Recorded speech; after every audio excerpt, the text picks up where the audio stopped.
दोस्तों नमस्कार, मैं आपका साथी रामविलास बागी।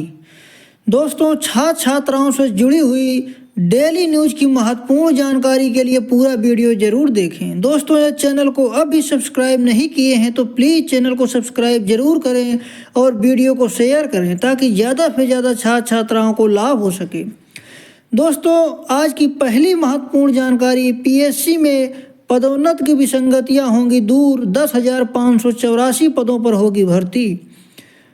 दोस्तों मुख्यमंत्री योगी आदित्यनाथ ने पीएससी के 76वें स्थापना दिवस के अवसर पर पीएससी में पदोन्नत की विसंगतियों को जल्द दूर करने का आश्वासन दिया है। उन्होंने कहा कि इसके लिए गृह विभाग को निर्देश दिया जा चुका है, जल्द ही इसकी घोषणा होगी ताकि पीएससी बल का मनोबल बना रहे। उन्होंने कहा कि देश में कहीं भी उपद्रव हो, चुनाव हो तो पीएससी बल को याद किया जाता है। दोस्तों जल्द शुरू होगी प्रक्रिया।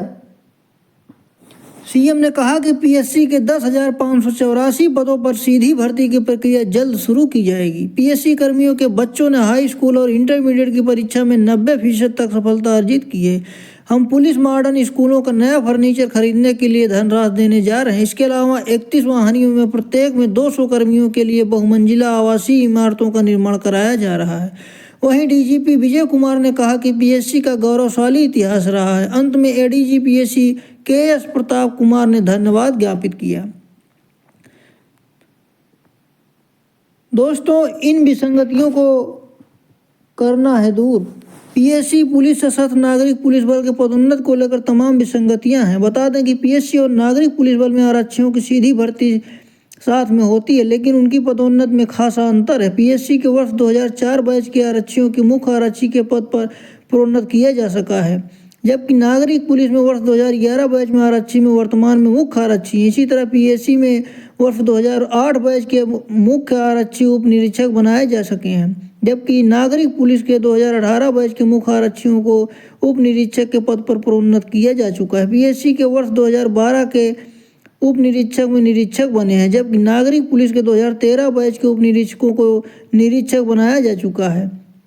कैबिनेट में इन विसंगतियों को दूर करने का प्रस्ताव मंजूर होने से इस अंतर को समाप्त किया जा सकेगा। साथ ही इससे रिक्त होने वाले पदों पर सीधी भर्ती की जा सकेगी। दोस्तों अगली महत्वपूर्ण जानकारी, यूपी बोर्ड फर्जी परीक्षार्थियों से बचने का नहीं है कोई इंतजाम। दोस्तों यूपी बोर्ड परीक्षा 2024 को लेकर तैयारियां तेज चल रही। खासतौर पर नकल रोकने के लिए बोर्ड की तरफ से सभी जरूरी कदम उठाने की कवायद जारी है, लेकिन परीक्षा में प्रॉक्सी यानी दूसरे के स्थान पर परीक्षा देने वाले परीक्षार्थियों से बचने के लिए बोर्ड की तरफ से कोई इंतजाम अभी तक नहीं किया गया है।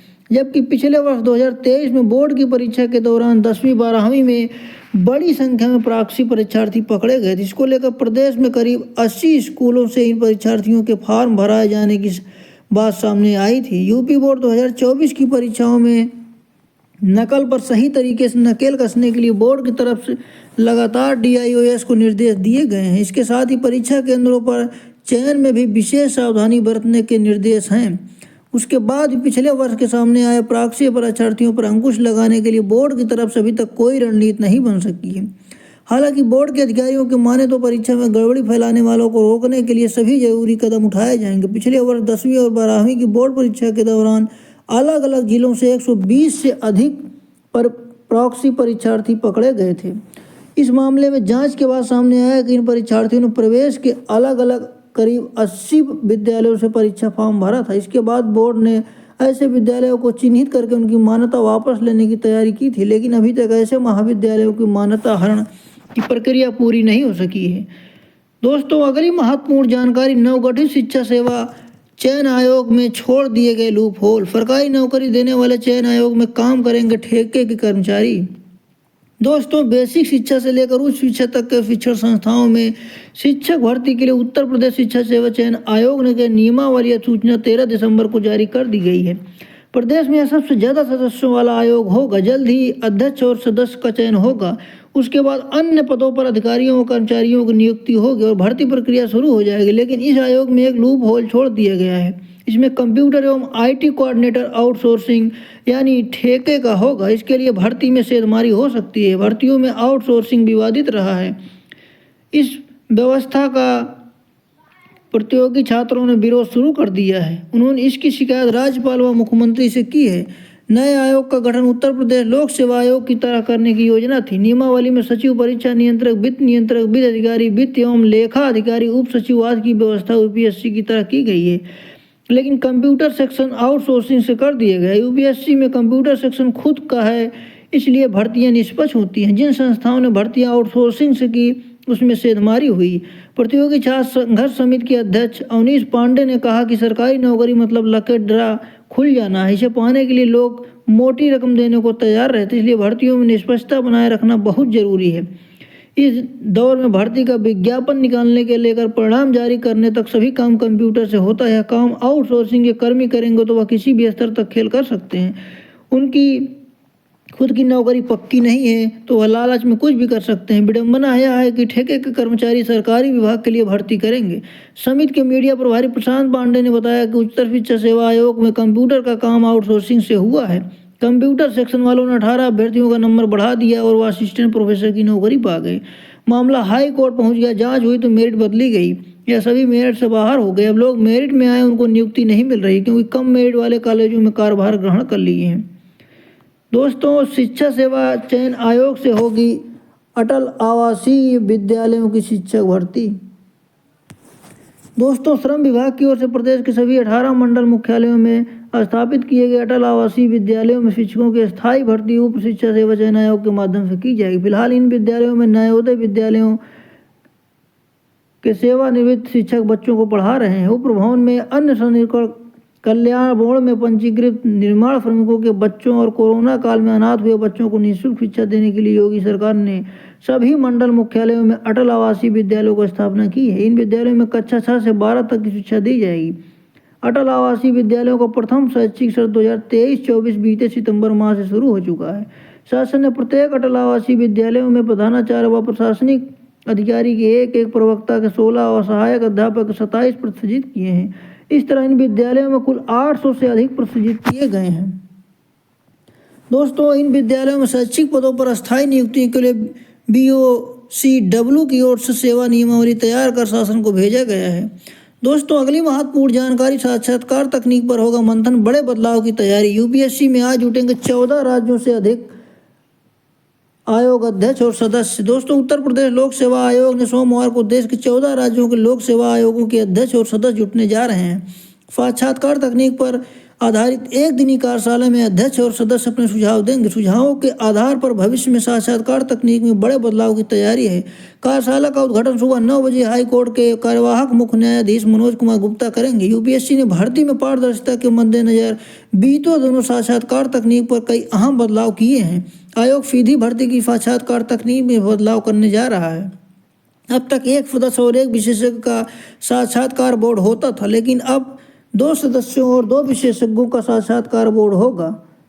ऐसे अहम बदलावों को लेकर प्रभाव को कार्यशाला में मंथन किया जाएगा। इसके साथ ही कार्यशाला में शामिल होने जा रहे 14 राज्यों के आयोग के सदस्य एवं अध्यक्ष वन टाइम रजिस्ट्रेशन की सफलता का राज भी जानेंगे। यूपीएससी देश का एकमात्र आयोग है जिसने OTR को सफलतापूर्वक लागू किया है। इससे पूर्व कुछ अन्य आयोगों ने भी OTR व्यवस्था को लागू करने का प्रयास किया था, लेकिन सफलता नहीं मिली। OTR की व्यवस्था ने आवेदन प्रक्रिया को पूरी तरह सरलीकृत कर दिया है। आयोग की उपलब्धियां बनी नजीर। दोस्तों, यूपीएससी के अध्यक्ष संजय श्रीनेत ने कार्यभार ग्रहण संभालने के बाद परीक्षा प्रणाली में सुधार के साथ ही आयोग ने खुद को परिवर्तन के प्रमुख केंद्र के रूप में विकसित करने की कवायद शुरू की है। आयोग में अत्याधुनिक तकनीक एवं सुविधाओं से लैस 11 मंजिल का G1 11 भवन बनने जा रहा है। दोस्तों, अगली महत्वपूर्ण जानकारी, धरने पर बैठी महिला अभ्यर्थी की तबीयत बिगड़ी। 69,000 शिक्षक भर्ती में 1 नंबर से प्रभावित अभ्यर्थी दे रहे धरना। दोस्तों, 69,000 शिक्षक भर्ती में 1 नंबर से नियुक्ति से वंचित छात्र इको गार्डन में 4 माह से अधिक से धरना दे रहे हैं। दोस्तों, ठंड बढ़ने के बाद कोर्ट के आदेश के अनुसार 1 नंबर जोड़कर परिणाम जारी कराने के लिए डटे हुए। इसी बीच रविवार को लखनऊ की एक छात्रा का ठंड के साथ तेज बुखार हो गया। महिला अभ्यर्थी की तबीयत खराब होने के अन्य अभ्यर्थी डर गए। महिला अभ्यर्थी को उपचार के लिए डॉक्टर के पास ले जाया गया, जहां प्राथमिक उपचार के बाद उसे घर भेज दिया गया। अभ्यर्थियों ने कहा कि शैक्षिक परिभाषा के एक सवाल को गलत पाए जाने पर इलाहाबाद हाई कोर्ट ने 31 अगस्त 2021 को 1 अंक बढ़ाते हुए याचियों को मेरिट के आधार पर चयन करने का आदेश दिया था। इसके आदेश के खिलाफ सरकार की ओर से दाखिल विशेष अपील को सुप्रीम कोर्ट ने 9 नवंबर 2022 को खारिज कर हाई कोर्ट के आदेश को सही बताया था। इसके बाद भी बेसिक शिक्षा विभाग हमारे साथ न्याय नहीं कर रहा है। इसके लिए अभ्यर्थी 8 अगस्त से लगातार इको गार्डन में धरना प्रदर्शन कर नियुक्ति की मांग कर रहे हैं। बेसिक शिक्षा मंत्री आवासीय व निर्देशालय के घेराव भी कर चुके हैं। धरने में शामिल दुर्गेश, सूरज, रॉकी, अलका ने बताया कि वो विभाग के अधिकारियों से मुलाकात के बाद भी कोई कार्रवाई नहीं हो रही है। मुख्यमंत्री योगी आदित्यनाथ से न्याय की उम्मीद है, वह इस मामले में विभागीय अधिकारियों को आवश्यक कार्रवाई करने के निर्देश जारी करें। उन्होंने कहा कि एक अंक मामले में नियुक्ति की चयन सूची जारी होने तक धरना प्रदर्शन जारी रहेगा। दोस्तों, अगली महत्वपूर्ण जानकारी बिहार दरोगा परीक्षा से है। 20 केंद्रों पर हुई दरोगा बहाली की परीक्षा, 5103 रह गए हाजिर। दोस्तों, बिहार पुलिस अवर सेवा आयोग की ओर से रविवार को आयोजित पुलिस अवर निरीक्षक पद पर बहाली के लिए लिखित परीक्षा रविवार को शांतिपूर्ण माहौल में संपन्न हुई। किसी भी परीक्षा से परीक्षार्थी को निष्कासन की सूचना नहीं मिली है। दोस्तों, अगली महत्वपूर्ण जानकारी दरोगा भर्ती से जुड़ी हुई। 5 अभ्यर्थी ले गए OMR seat, carbon copy case दर्ज। दोस्तों, दरोगा भर्ती की प्रारंभिक परीक्षा रविवार को शांतिपूर्ण संपन्न हो गई। मुजफ्फरनगर में 4 और गया में 1 अभ्यर्थी OMR सीट की कार्बन कॉपी लेकर परीक्षा केंद्र से बाहर चला गया।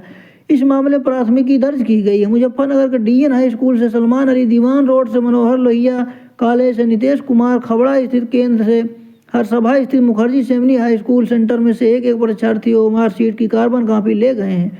केंद्र अधीक्षकों ने संबंधित थाने में केस दर्ज कराया। वहीं गया में पहली पाली में राहुल कुमार नामक एक छात्र परीक्षा देने के बाद कार्बन कॉपी लेकर चला गया, उस पर भी प्राथमिक दर्ज कराई गई। जबकि बिहार शरीफ के नालंदा कॉलेज पर कुंदन कुमार को मोबाइल के साथ पकड़ा गया। विज्ञान ने उलझाया, परीक्षा में भूगोल, इतिहास, अर्थशास्त्र और राज्य व्यवस्था के आसान प्रश्न पूछे गए। वहीं विज्ञान के थोड़े उलझाऊ प्रश्न थे। अभ्यर्थी सोनू कुमार ने बताया कि इस प्रश्न आसान रहे। विशेषज्ञ गुरु रहमान ने बताया कि पहली बार अंग्रेजी से 3-4 प्रश्न पूछे गए हैं। परीक्षा में 85% रही उपस्थिति। कदाचार में 9 अभ्यर्थियों को निष्कासित किया गया। 2 पालियों में हुई परीक्षा, 2 केंद्र पकड़े गए सुरक्षा प्रबंधन। SC का कटऑफ 55 और 60 जाने की संभावना जताई जा रही है। सामान्य और पिछड़ा वर्ग में पुरुष वर्ग का कटऑफ 70 से 72 जा सकता है। दोस्तों, इस वीडियो में बस इतना ही। मिलते हैं अगले वीडियो में, तब तक के लिए नमस्कार। दोस्तों, ये चैनल को अब भी सब्सक्राइब नहीं किए हैं तो प्लीज़ चैनल को सब्सक्राइब जरूर करें, ताकि ज़्यादा से ज़्यादा आप लोगों को डेली न्यूज़ की जानकारी मिल सके। दोस्तों, पूरा वीडियो देखने के लिए धन्यवाद।